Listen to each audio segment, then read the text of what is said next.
हैं। आपको बता दें कि अमेरिका और ईरान के बीच समझौते के संकेत मिले हैं, यानी होर्मुज स्ट्रेट खोलने के लिए अमेरिका और ईरान तैयार हो गए हैं। हालांकि अब तक स्पष्ट रूप से कोई जानकारी नहीं आई है, सिर्फ रिपोर्ट्स के हवाले से यह खबर सामने आ रही है। और इस बीच कतर और पाकिस्तान की मदद से यह समझौता पत्र तैयार हुआ है, यह भी अपने आप में बड़ी खबर है। लेबनान समेत सभी मोर्चों पर लड़ाई दुश्मनी समाप्त। ईरान की फ्रीज संपत्ति को वापस करने की शर्त है। होर्मुज स्ट्रेट से अमेरिका अपनी नाकेबंदी हटाएगा और ईरान स्ट्रेट ऑफ होर्मुज फिर से दुनिया के लिए खोलेगा।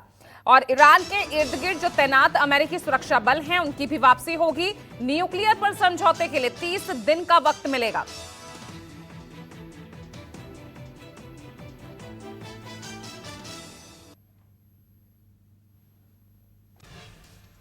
और देखिए, एक और बड़ी खबर सामने आ रही है। राष्ट्रपति ट्रंप का बयान सामने आया है शांति समझौते पर।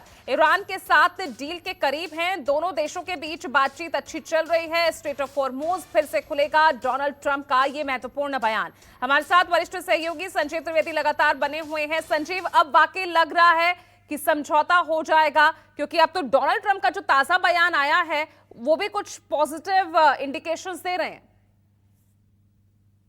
देखिए, भले ही हम ये कहना चाहें कि ये शांति समझौता है और तुरंत वॉर को खत्म होना चाहिए, लेकिन मैं थोड़ा स्केप्टिकल हूँ पूजा, और मैं इसे कहूंगा कि एक तरह से डेडलाइन जो है सीज फायर का वो एक्सटेंड ही किया गया है।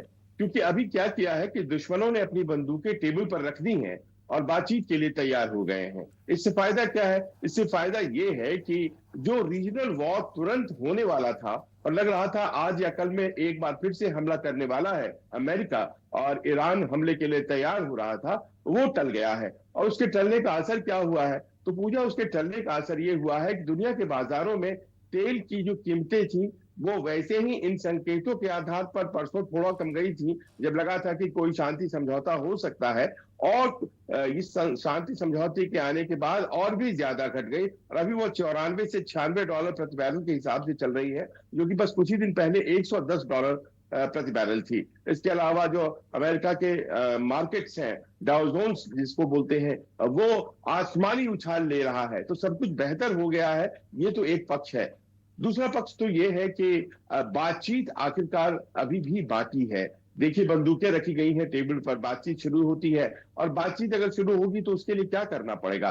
तो ईरान को सबसे पहले वो जो मायने उसने बिछा रखी थी स्ट्रेट ऑफ हॉर्मुज में ताकि जहाज पार नहीं कर पाए, वो क्लियर करना पड़ेगा। वो क्लियर होंगे तभी तो जाकर के जहाजों की आवाजाही शुरू होगी। इधर अमेरिका ने जो नाकाबंदी कर रखा था वो नाकाबंदी अमेरिका हटाएगा और इस तरह से हॉर्मुज खुलेगा। उसके अलावा ये कहा जा रहा है कि जो दूसरा क्रूशियल पक्ष था वो था परमाणु हथियार ईरान नहीं बनाएगा, अमेरिका की यह जिद थी। और बताया यह जा रहा है कि इस पर एक फाइनल फैसला अभी नहीं लिया गया, बल्कि यह कहा गया कि इस पर हम 30 दिन से 60 दिन के बीच बातचीत करेंगे और एक तयशुदा कार्यक्रम के तहत बातचीत के बाद कोई रास्ता निकालेंगे। यानी कि दोनों पक्ष चाहते थे पूजा की किसी तरह से युद्ध ना हम लड़े, और उसकी व्यवस्था कर दी गई है। और इंटरनेशनल मार्केट्स जो है वो हीटअप हो गए हैं, तो उसको कूल करने का तरीका ढूंढ लिया गया है। जो अप्रूवल रेटिंग्स अमेरिकन प्रेसिडेंट की थी वो बहुत नीचे चली आई थी। जो तेल के दाम थे वो वहां के डोमेस्टिक प्राइसेस को बहुत ज्यादा परेशान कर रहे थे, इसलिए अमेरिका भी तैयार हो गया है। लेकिन आखिरी शांति समझौते में अभी भी बहुत कुछ बाकी है पूजा।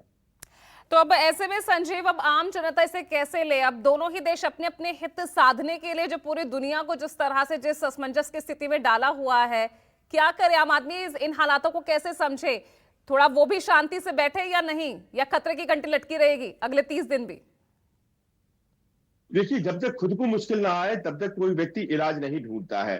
तो आज अमेरिका को ही मुश्किल आ गई है। अमेरिका में जो गैसोलीन प्राइसेस हैं वो $5 को पार कर रहे हैं, और ये युद्ध से पूर्व $2.5 हुआ करते थे, और $2.5 से $5 वहां 100% इंक्रीज हो गया है। अमेरिका में कांग्रेशनल इलेक्शंस होने वाली है नवंबर में, और राष्ट्रपति ट्रंप के लिए ये एक चैलेंज होता है, क्योंकि किसी भी राष्ट्रपति के लिए आधा उसका कार्यकाल पूरा होता है तो फिर इस तरह के मिड टर्म चुनाव आते हैं। तो उसमें कहीं ऐसा ना हो कि महंगाई बढ़ने की वजह से सारे तमाम रिपब्लिकन उम्मीदवार हार जाए, तो उस कारण से भी उनको अर्थव्यवस्था को दुरुस्त करना था। तो ये परेशानियां हैं जो अमेरिका झेल रहा है। उसके पास अब विंडो कम बचा है, और इस कारण से उसने अपने लिए फायदा किया है ईरान भी अपने लिए फायदे की सोच रहा है और इस तरह से एक टेम्पररी ट्रूस हुआ है, पर इससे लॉन्ग टर्म शांति समझौता कहना अभी थोड़ी जल्दीबाजी होगी, इसके लिए थोड़ा इंतजार करना होगा। ठीक है, तो अभी इंतजार बरकरार रहेगा। संजय